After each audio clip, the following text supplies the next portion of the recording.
네, 오늘 저희 함께 보실 말씀 고린도전서 12장 1절부터 11절까지 말씀입니다. 고린도전서 12장 1절부터 11절까지 말씀입니다.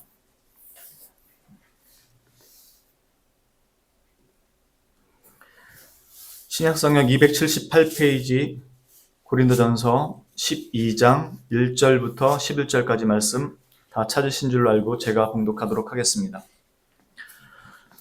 형제들아, 신령한 것에 대하여 나는 너희가 알지 못하기를 원하지 아니하노니 너희도 알거니와 너희가 이방인으로 있을 때 말 못하는 우상에게로 끄는 그대로 끌려갔느니라. 그러므로 내가 너희에게 알리노니 하나님의 영으로 말하는 자는 누구든지 예수를 저주할 자라 하지 아니하고 또 성령으로 아니하고는 누구든지 예수를 주시라 할 수 없느니라. 은사는 여러 가지나 성령은 같고 직분은 여러 가지나 주는 같으며 또 사역은 여러 가지나 모든 것을 모든 사람 가운데서 이루시는 하나님은 같으니 각 사람에게 성령을 나타내심은 유익하게 하려 하심이라. 어떤 사람에게는 성령으로 말미암아 지혜의 말씀을, 어떤 사람에게는 같은 성령을 따라 지식의 말씀을, 다른 사람에게는 같은 성령으로 믿음을, 어떤 사람에게는 한 성령으로 병 고치는 은사를, 어떤 사람에게는 능력 행함을, 어떤 사람에게는 예언함을, 어떤 사람에게는 영들 분별함을, 다른 사람에게는 각종 방언 말함을, 어떤 사람에게는 방언들 통역함을 주시나니 이 모든 일은 같은 한 성령이 행하사 그의 뜻대로 각 사람에게 나누어 주시는 것이니라. 아멘. 예, 저희가 그동안 25년 1월 1일부터 시작해서 5년 만에 또 십계명을 한번 살펴봤는데요. 십계명은 성경 전체가 하는 말씀이기 때문에 앞으로도 당연히 계속해서 나오게 될 말씀이고요. 오늘부터는 24년 12월까지 보았던 고린도전서 나머지 뒷부분을 이어서 보도록 하겠습니다. 고린도전서, 즉 고린도 교회에 이 바울 사도가 서신을 보냈을 때 우리가 이미 앞에서 전에 본 것처럼 고린도 교회에는 여러 가지 문제가 있었어요. 이 교회는 바울 사도가 세운 거예요. 바울 사도가 세웠음에도 불구하고 교회 안에 분명히 문제가 있더라는 거죠. 그건 우리가 예수님을 믿는다 그래서 완전히 한 번에 다 새 사람으로 새 사람이 되는 건 맞지만 그 새 사람이 되었다라는 게 모든 면에서 완전하게 됐다라는 것을 의미하지는 않습니다. 그래서 바울 사도가 교회를 세우고 갔음에도 그들 안에 여러 가지 내부적인 문제가 생깁니다. 여러분들 잘 아시는 것처럼 나는 아볼로파, 나는 게바파, 나는 바울파, 나는 그리스도파. 오늘날도 거의 똑같죠. 거기에 이 은사 문제도 한 부분을 차지하고 있었던 겁니다. 오늘날로 따지면 나는 개혁파야. 마치 자기네들만 진짜인 것처럼 나머지는 다 무시하고 함부로 여기는, 또 한편으로는 자신들 내에서 하나님이 주신 어떤 특별한 은사들이 나타나는 걸 통해서 우리가 진짜 하나님께 제대로 쓰임받는 존재들이다. 아니면 그게 마치 더 대단하고 신령한 어떤 신앙인인 것처럼 생각하는 그런 부류들이 있는 것처럼 이 은사 문제도 고린도 교회에서 문제가 되고 있었던 것이었습니다. 오늘 말씀을 한번 보면요. 은사에 대한 이 고린도 사람들이, 고린도 교인들이 이해하고 있었던 것이 문제가 있었다라는 것을 바울 사도가 지금 지적합니다. 그러면서 그거를 바로 잡아주는 것입니다. 오늘날도 이 현대교회에서 동일하게 이 문제에 대해서 오해를 하고 있습니다. 바울 사도가 1절에 형제들아, 즉 바울 사도가 지금 얘기하는 건 교인들입니다. 형제들. 그 형제들에게 전하는 겁니다. 신령한 것에 대하여 나는 너희가 알지 못하기를 원하지 아니하노니, 즉 너희가 모르고 있는 게 있다라고 얘기하는데 이게 생판 아무것도 모른다라는 의미가 아닙니다. 계속해서 먼저 말씀을 볼게요. 2절에 너희도 알거니와, 너희들이 알고 있는 게 있다는 겁니다. 그게 뭐냐면 너희가 이방인으로 있을 때 말 못하는 우상에게로 끄는 그대로 끌려갔느니라, 이렇게 말합니다. 이게 어떤 의미냐면 고린도 교회는 상업이 발달한 또 무역이 발달한 그런 도시였습니다. 그렇기 때문에 외부 문화에도 되게 개방적일 수밖에 없고요. 쉽게 여러분들이 그렇게 생각하면 됩니다. 부산이나 인천 같은 곳에 무역과 상업이 발달한 곳에는 오히려 패션이 서울보다 부산 같은 경우가 더 발달했다 그래요. 왜냐하면 외부에서 문물이 더 빨리 들어오니까. 이처럼 고린도 교회에도 외부로부터 받는 영향들이 있었기 때문에 그 외부에 대한 그 문화에 대단히 개방적이었어요. 그리고 이 헬라 철학의 영향이 있었기 때문에 그들 안에도 철학적인 그 영향들이 되게 많이 있었습니다. 그것뿐만 아니라 심지어 그들에게는 뭐 태양신이라고 하는 아폴로나, 미의 여신이라고 하는 아프로디테나 이런 신들, 우리가 알고 있는 로마 신화, 그리스 신화에 나오는 그런 신들과 같은 신전들이 12개 정도가 있었다고 해요. 그러니까 아주 다양한 신들을 섬기는 그 신전들이 있었던 거죠. 그들에게 있어서 이런 우상숭배나 종교적인 문제도 깊이 영향을 끼치고 있는 부분이 있었다는 겁니다. 거기에 고린도 교인들이 회심하고 바울의 복음을 듣고 회심하게 된 겁니다. 여기에 어떤 문제가 나타나게 되냐면요. 이방신을 섬기던 사람들이 우상숭배자들에게 있어서, 즉 하나님을 모르는 우상숭배하는 자들에게 있어서 그들에게 신의 계시가 있을 수가 없죠. 오직 하나님만이 참신이기 때문에 진짜로 하나님께서 우리에게 자신을 나타내실 때에는 하나님이 주신 계시만이 사실이지 그 외의 것은 진실일 수 있는 게 없는 거죠. 그러니까 이 우상을 섬기는 사람들에게는 자신들이 신으로부터 계시를 받고 있다는 것을 증명해야 될 여러 가지 것들을 고안해낼 수밖에 없는 거죠. 그 일을 하는 사람들이 바로 사제였던 거죠. 신들을 섬긴다라고 얘기하면서 그 사람들이 신을 바르게 섬기고 있다는 것을 알려면 신이 주신 계시가 있어야 되고 그 신으로부터 받았다라는 증거가 나타나야 되는 거죠. 그러니 거기에 따라서 자신의 신들과 소통한다는 것을 갖다가 겉으로 드러내기 위해서 주술이라는 걸 외우게 되고 신들이 자신에게 계시하는 것을 입증하기 위해서 마술 같은 것들을 사용해서 사람들을 미혹할 수밖에 없게 되는 거죠. 우리나라 같은 경우라면은 무당이 미래를 점치고 귀신 들린 병을 고친다고 하면서 구슬하고 또 치유나 사업의 번창을 위해서 확장을 위해서 부적 써가고 많이들 그렇게 하죠. 그렇게 그들이 보여주는 그런 모습에 미혹돼서 이전에는 하나님을 모를 때는 그들이 이렇게 그런 것들이 신령한 것이라고 여겨서 거기에 끌려다녔다는 겁니다. 너희들도 지금 회심했기 때문에 너희들도 너희들이 그렇게 살았던 것을 아는 바 아니냐라고 얘기합니다. 그런데 그 앞에서는 내가 너희들에게 신령한 것에 대해서 모르기를 원치 않는다라고 하면서 이전에는 너희가 그렇게 다니지 않았느냐 하면서 3절에 나온 말씀이 뭐냐 하면 그러므로 내가 너희에게 알리노니 하나님의 영으로 말하는 자는 누구든지 예수를 저주할 자라 하지 아니하고 또 성령으로 아니하고는 누구든지 예수를 주시라 할 수 없느니라 이렇게 결론을 내려요. 그러니까 신령한 것을 너희들이 모르기를 원치 않는다라고 해놓고 너희가 그걸 모르고 있다. 그렇게 해놓고 두 번째 2절에 얘기했던 건 너희가 이전에는 그게 신령한 것인 줄 알고 그쪽으로 끌려다니지 않았느냐 얘기한 겁니다. 그리고 세 번째 나온 게 지금 성령이 아니고는 예수를 주시라 할 수 없느니라라고 결론이 나왔다는 거예요. 그러니까 그들이 어떤 영적인 것이라고 보여지는 것들에 의해서 판단하는 것, 그게 신령하다고 생각하는 것이 잘못됐다라고 얘기하는 겁니다. 특히나 요즘처럼 그 여러 가지 치유나 축기, 능력해가는 것들로 인해서 소위 부흥시대, 이렇게 얘기하는 것들에 대해서 생각하는 경우가 많은데 지금 고린도 교회 문제가 지금 거기 있었다는 겁니다. 너희가 이방신들 섬길 때 그렇게 끌려다니지 않았었느냐. 지금 교회가 직면한 문제가 오늘날 교회가 직면한 문제도 그거라는 거죠. 여차하면 신사도 운동이라고 부르는 부분에 그렇게 끌려다니기가 쉽다는 겁니다. 그것이 마치 대단히 신령한 것인 것처럼 생각해서 그렇게 그것이 더 신령한 교회고 더 나은 교회인 것처럼 생각해서 잘못하면 너희들이 미혹된 길로 끌려갈 수 있다라고 얘기를 하는 것입니다. 그렇기 때문에 잘 분별할 수 있어야 된다라고 하면서 바울 사도가 그 분별을 가르쳐 주는 것입니다.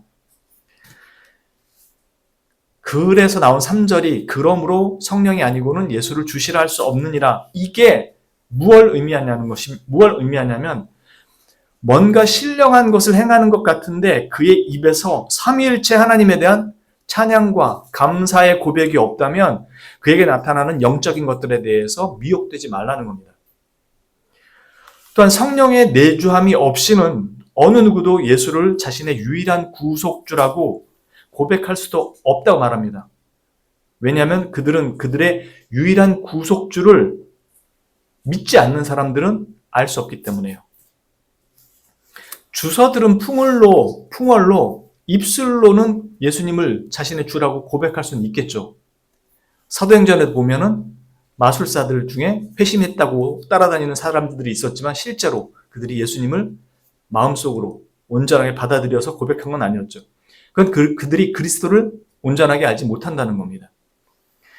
온전하게 안다는 건 우리와 그리스도와 그 관계가 친밀한 관계로 바뀌어 있다는 겁니다. 그 친밀한 관계라는 증거가 뭐냐면 죄인이라는 사실을 자각하고 감히 내가 하나님 앞에 갈 수 없는 존재라는 걸 알게 되었지만 그리스도로 말미암아 내가 하나님께로 나아갈 수 있는 존재가 되었다라는 사실을 이제 알게 되었기 때문에 하나님 앞에 그리스도를 통해서 담대히 믿음 가운데 나갈 수 있는 존재로 바뀌었다라는 것이 우리가 그리스도를 알고 있다라는 거거든요. 그런데 이 사람들은 자신이 죄인이라는 걸 모르기 때문에 하나님 앞에 담대하게 나가는 겁니다. 그러니까 우리가 하나님 앞에 나아가는 것과 알지 못하는 사람이 나아가는 게 겉으로는 비슷해 보이지만 실제로 그들의 삶에서는 다르게 나타난다는 거죠. 지금 바울 사도는 신령한 것이라는 것을 얘기할 때 신령한 것의 가장 실제적인 핵심은 우리가 예수를 나의 유일한 구속주로 고백할 수 있다는 것 자체가 가장 신령한 것이라고 지금 이야기를 하는 겁니다. 그러니까 너희에게 나타난 영적인 어떠한 현상들만을 보고 그게 신령하고 대단히 신앙적이고 고급한 신앙의 자리에 선 것으로 생각한다면 잘못 생각할 수 있다는 겁니다. 무엇으로 볼 수 있냐면 우리가 예수 그리스도를 주로 고백하고 있는 그 사실 속에서 확인이 돼야 되지 그 나타나는 현상만으로 보아서는 안 된다는 겁니다.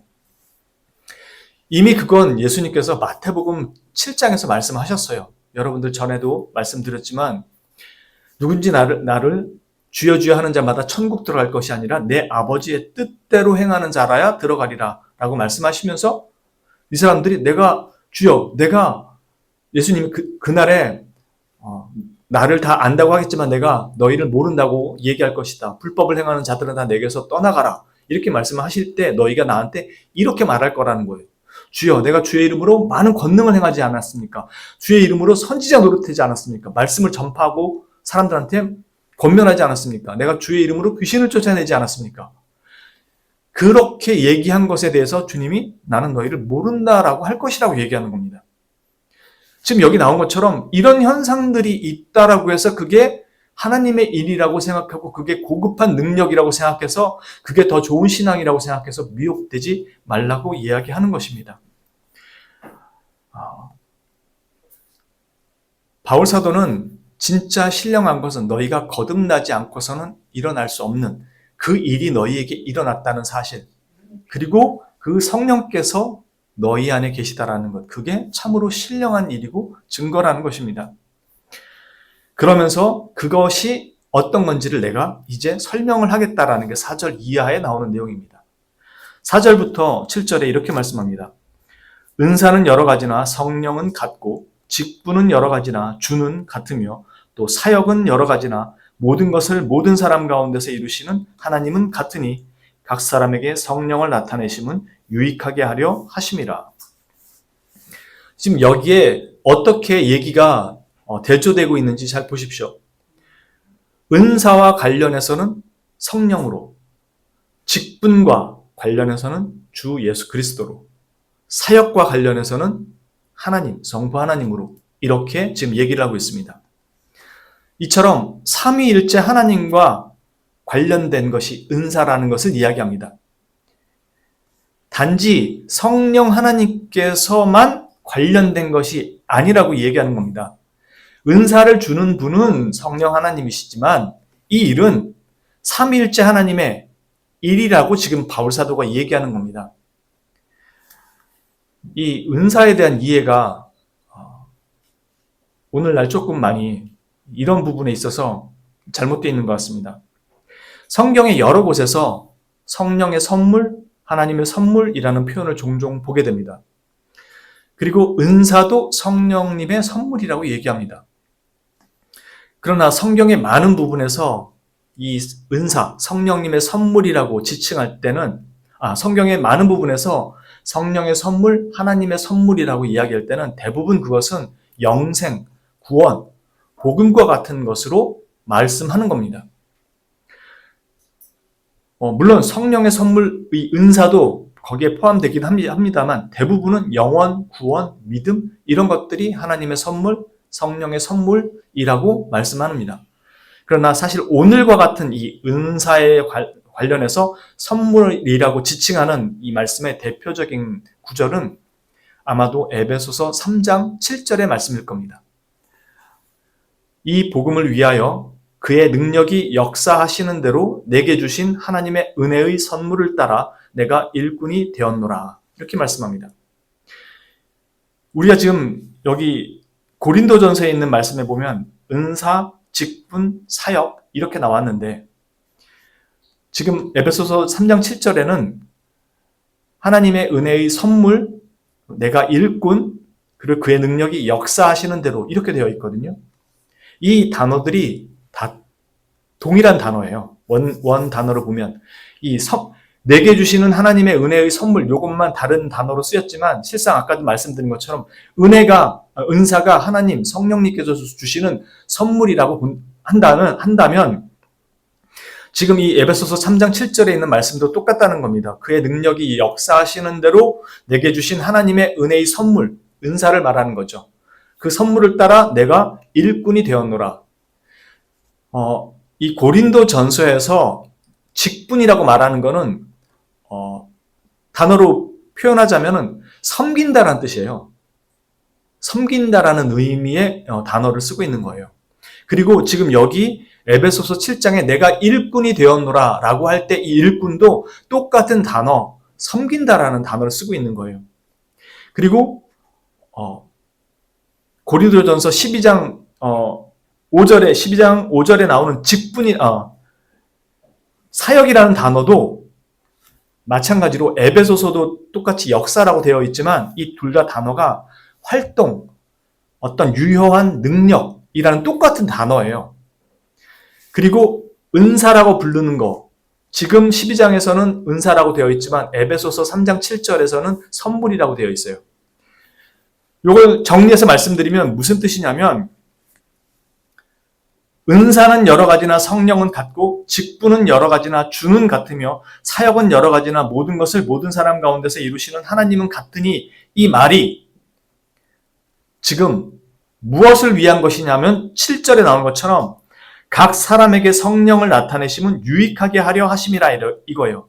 그러니까 각 사람에게 성령을 나타내심은 각 사람에게 유익하게 하려 하심이라는 거예요. 즉 교회의 유익을 위한 것이라는 것을 지금 말씀하고 있는 거예요. 그러니까 에베소서 7장에 지금 이렇게 얘기합니다. 이 복음을 위하여 그의 능력이 역사하시는 대로 내게 주신 하나님의 은혜의 은사를 따라 선물을 따라 내가 직분이 되었노라, 일꾼이 되었노라 똑같은 얘기를 하고 있다라는 거예요. 지금 12장 고린도전서 12장에 있는 말이나 에베소서 3장 7절에 있는 말씀이나 똑같은 이야기를 한다는 겁니다. 왜 그러냐면 은사는 여러 가지나 성령은 같고 직분은 여러 가지나 주는 같으며 또 사역은 여러 가지나 모든 것을 모든 사람 가운데서 이루시는 하나님은 같으니 각 사람에게 성령을 나타내심은 유익하게 하려 하심이라 라고 했을 때 은사는 성령께서 교회를 섬기도록 하시는 그 일을 위해서 직분을 따라 그 일을 위해서 섬기도록 하시는 하나님이 주시는 능력이고요. 직분, 섬긴다는 건 주 예수께서 부르시는 교회를 위한 역할입니다. 그래서 은사는 여러 가지나 성령은 같고, 즉 성령께서 직분에 따라 그 일을 행할 수 있도록 하기 위해서 주신 게 은사라는 거예요. 그리고 직분은 여러 가지나 성령은 같으며가 아니라 주는 같으며 이렇게 얘기를 해요. 그러니까 이 직분이라는 건 주 예수 그리스도께서 머리가 되시는 그 교회를 위해서 섬기도록 하는 것이라는 거죠. 그러니까 이 직분으로 섬기도록 하기 위해서 은사를 주신다라는 거예요. 그리고 사역은 여러 가지나 모든 것을 모든 사람 가운데서 이루시는 하나님은 같으니 이렇게 얘기하는데, 사역이라는 건 하나님께서 교회를 위해 이루시는 여러 가지의 과정과 그 결과를 얘기하는 겁니다. 즉 하나님이 이루시는 그 결과를 사역이라고 얘기하는 거예요. 그러니까 사역은 여러 가지로 나타나지만 교회 안에서 이 결과를 이루시는 분은 하나님이라는 거예요. 그러니까 궁극적으로 하나님이 교회를 통해서 이루시고자 하시는 일들이 사역인 거고, 그 사역을 위해서 직분을 두어서 그 일을 섬기게 하신 거고, 그걸 바르게 섬기도록 하기 위해서 능력을 주신 것이 은사라는 거예요. 그러니까 결론적으로 은사는 온전히 교회를 위해서 주신 것이라는 거죠. 지금 그 얘기를 하고 있는 거예요. 그래서 고린도전서 12장 7절에 각 사람에게, 각 교회에게 성령을 나타내심은 유익하게 하려 하심이라, 교회의 유익을 위한다고 말씀하시는 거고, 에베소서 3장 7절은 이 복음을 위하여 그의 능력이 역사하시는 대로 이렇게 말씀하는 겁니다. 이 복음의 전파가 교회의 주요한 사역이라는 것을 말하는 거니까요. 그리고 고린도전서 12장 11절에는 뭐라고 마무리를 하냐면, 이 모든 일은 같은 한 성령이 행하사 그의 뜻대로 각 사람에게 나누어 주시는 것이라 이렇게 말씀합니다. 여기에 사람들이 그리스도께서 자신의 교회를 위해서 성령을 보내시고 성령이 그 교회를 위해서 사람들에게 은사를 나눠주시는데, 그것은 성령님의 뜻대로 나눠주시는 거라고 말씀한 겁니다. 지금 우리가 본 것처럼 이 모든 것들이 삼위일체 하나님이 교회를 위해서 하시는 일이라는 거죠. 성령 하나님은 성자 하나님의 보내심을 받고 이 땅에 오셨고요. 성부 하나님께서 성자 하나님께 한량없이 부어주신 게 성령 하나님이었습니다. 성부 하나님의 영이셨습니다. 그리고 성자 하나님은 성부 하나님의 보내심을 받고 이 땅에 오셔서 교회의 머리가 되셨죠. 결코 성자 하나님이나 성령 하나님의 단독적인 사역만 있는 게 아니라는 겁니다. 이 교회의 사역에는. 이 말은 바꿔 말하면 이 은사라는 건 절대적으로 성령님의 은사를 교회를 위해서 주셨다는 거고요. 주시기는 개인에게 주셨을지라도 실상은 그것이 교회에게 부여된 것이라는 것입니다. 각 교회에 속한 개인에게 말이죠. 그리고 교회를 위해 그것을 사용하도록 주신 것입니다. 그런데 이것을 어떻게 주셨냐면 철저하게 사람의 뜻이 아닌 성령 하나님의 뜻, 곧 삼위일체 하나님의 뜻대로 각 사람에게 그분께서 그분의 뜻을 따라 나누어 주신 것입니다. 바꿔 말하면 받을 만한 자격을 갖추어서 받은 게 아니라는 점에서는 선물이 맞지만, 전적인 그분의 뜻에 따라 주어진 것입니다. 그리고 그분의 뜻은 그 은사를 교회를 위해 섬기도록 하신 것입니다.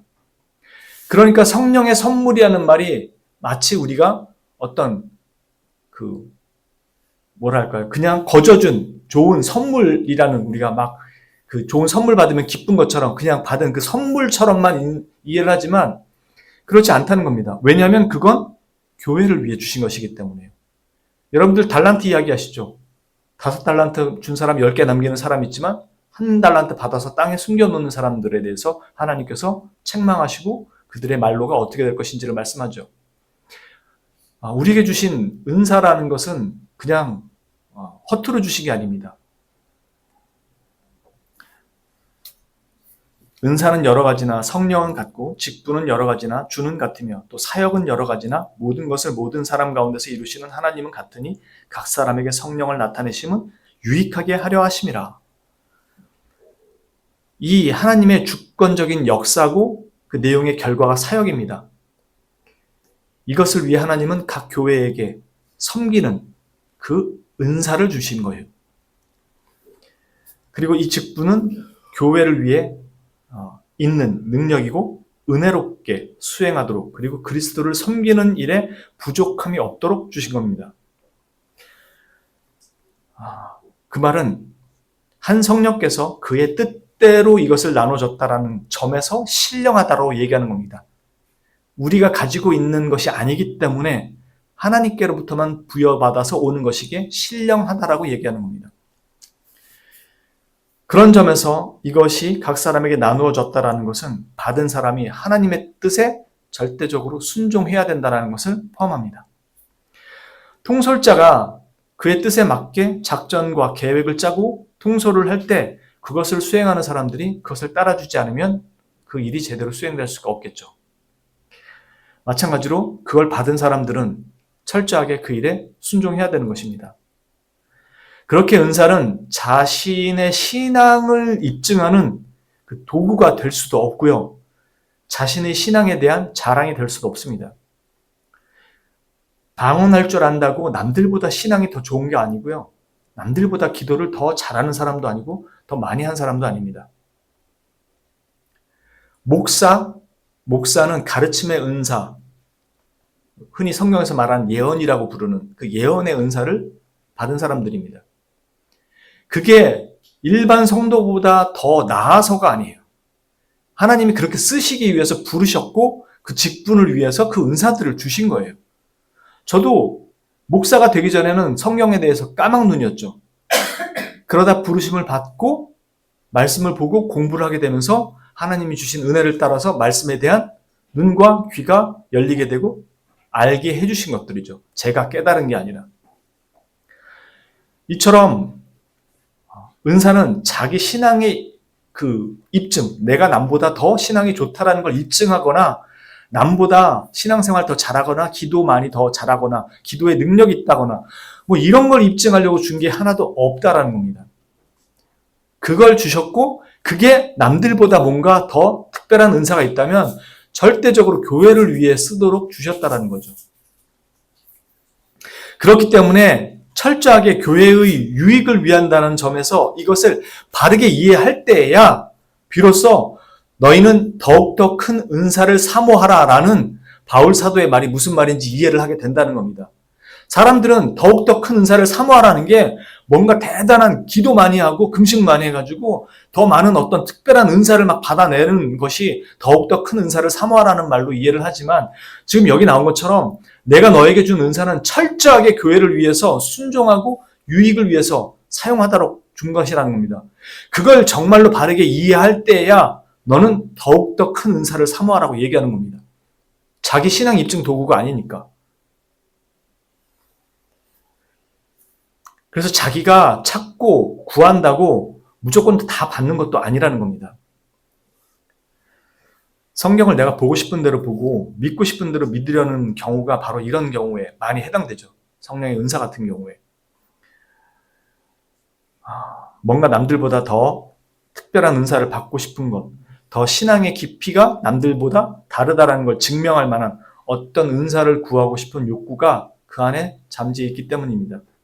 그리고 그런 은사를 받으면 내가 하나님께 구원받았다거나 특별한 사랑을 받고 있다거나 하나님의 은혜가 내게 뭐 더 특별한 것처럼 생각하는 경우가 많은데 그렇지 않다는 겁니다. 바르게 은사를 구하고자 한다면 그것은 철저하게 교회의 유익을 위한 것이어야 한다고 말씀하는 겁니다. 은사는 성령님께서 우리 주 예수 그리스도를 섬기며 주의 몸된 교회를 섬기는 그 섬기는 자들을 위해서 주신 것입니다. 그리고 그렇게 하신 이유는 하나님께서 이루시는 역사를 위한 것이라고 성경은 말씀하는 거죠. 여기에 자신의 개인 신앙 입증이나 자랑은 설 자리가 없습니다. 오히려 교회를 위해 더 나은 은사를 구하도록 하시지 자신의 명예를 위해서 구하도록 하시지는 않습니다. 여러분들이 만약에 교회를 위해서 어떤 은사를 받았다고 생각해 보세요. 이렇게 생각해 보죠. 치유의 은사를 줬다고 만약에 가정을 해보죠. 여러분들이 기도하면 그 사람들이 낫습니다. 그 은사를 가지면 여러분들 일상이 편하실 것 같습니까? 만약에 그게 소문나 보세요.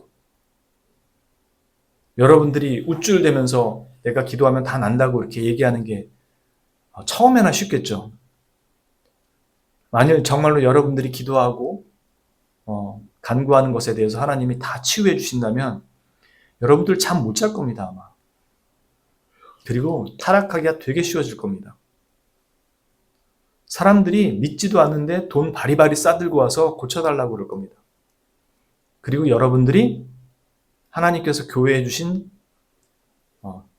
교회 안에 주신 직분자들보다 훨씬 높은 자리에 있는 자들로 착각하게 되고 목사나 장로들이 권면하는 권면을 듣지 않게 될 겁니다.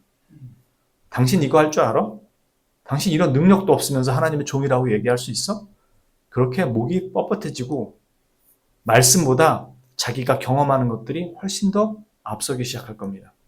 그리고 자기가 이해하는 성경이 진리라고 생각하게 될 겁니다. 이 일들은 철저하게 교회를 위해 주셨다는 겁니다. 그래서 자기가 은사를 가지고 있는 사람은 제일 먼저 목회자를 찾아와서 자기의 은사를 이야기해야 되는 것입니다. 그리고 목회자의 지도를 따라서 그 은사를 사용을 하는 겁니다. 교회를 위해서. 그래서 어떤 교회는 어떤 권사님이 기도하시면은 많이 치유받고 낫는다. 그래서 사람들이 다 거기로 갑니다. 그런 교회의 질서를 무너뜨리는 행위는 하나님께서 원하시는 게 아닙니다. 하나님이 주신 건 교회를 위해 주신 건데 교회가 그렇게 되면 질서가 없이 흔들리게 돼요. 우리가 교회를 섬기지도 않으면서 은사를 구하는 건 바람직한 기도가 될 수 없다는 거죠. 마찬가지로 그에게 어떤 은사가 있다면 그에게 교회를 섬기도록 주셨다는 것을 분명하게 깨달아야 됩니다. 주어진 은사를 경히 여기는 것도 죄고요. 이게 은사야. 말이 좋아 은사지 목사가 나 부려먹으려고. 그 대표적인 게 섬기는 은사거든요. 여기 은사에 그 내용이 분명히 있어요. 근데 목사가 봤을 때 저분은 정말 하나님께서 섬기는 정말 귀한 은사를 주셨구나. 왜 그게 너무 힘드니까. 아무나 안 주시거든요. 그렇기 때문에 주어진 은사가 이게 치유의 은사도 있는 것도 아니고 내가 무슨 예언을 하는 것도 아니고 미래를 보는 것도 아니고 이런 식의 은사가 아니라고 이 은사를 경히 여겨서 생각하는 것도 죄고요. 섬기는 것에는 관심도 없고 자신의 신앙을 입증하는 도구로 사용하고자 구하는 것도 죄인 것입니다. 성령의 은사는 하나님의 은혜의 선물이면서도 받은 자에게는 또한 의무이기도 합니다. 그리고 하나님께서는 그 의무를 수행하는 것에 대해서 오히려 상급을 주신다 그래요. 그 은사도 하나님이 주셨는데 그걸 가지고 그가 행하는 것에 대해서도 상급을 주시겠다고 합니다. 우리에게 주시는 것들이 모두 다 은혜일 수밖에 없는 거예요. 우리에게는 의무이면서도 특권이 되는 것입니다. 그렇기에 더욱더 큰 은사를 사모한다는 것은 그가 얼마나 하나님께 열심이며 충성스러운가를 나타내는 믿음의 순종이고 사랑의 표현인 겁니다.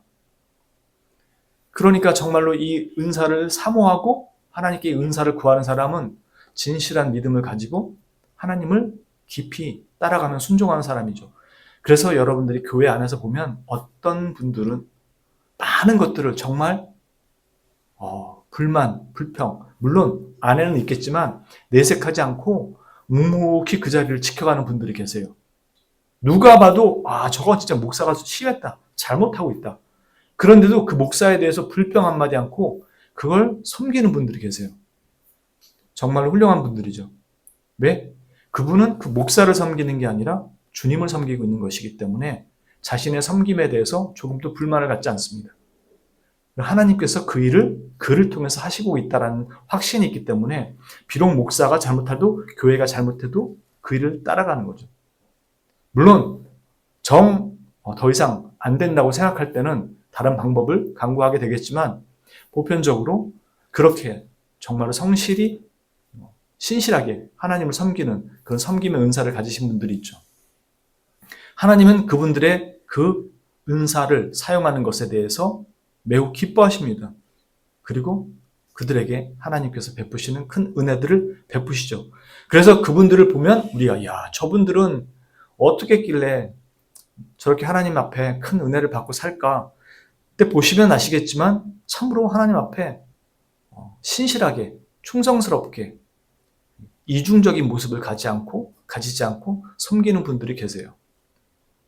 그건 하나님께서 약속하신 것이기 때문에 너무나도 하나님께서 그들의 삶을 기뻐 받으시고 거기에 대해서 응답하여 주시는 거죠.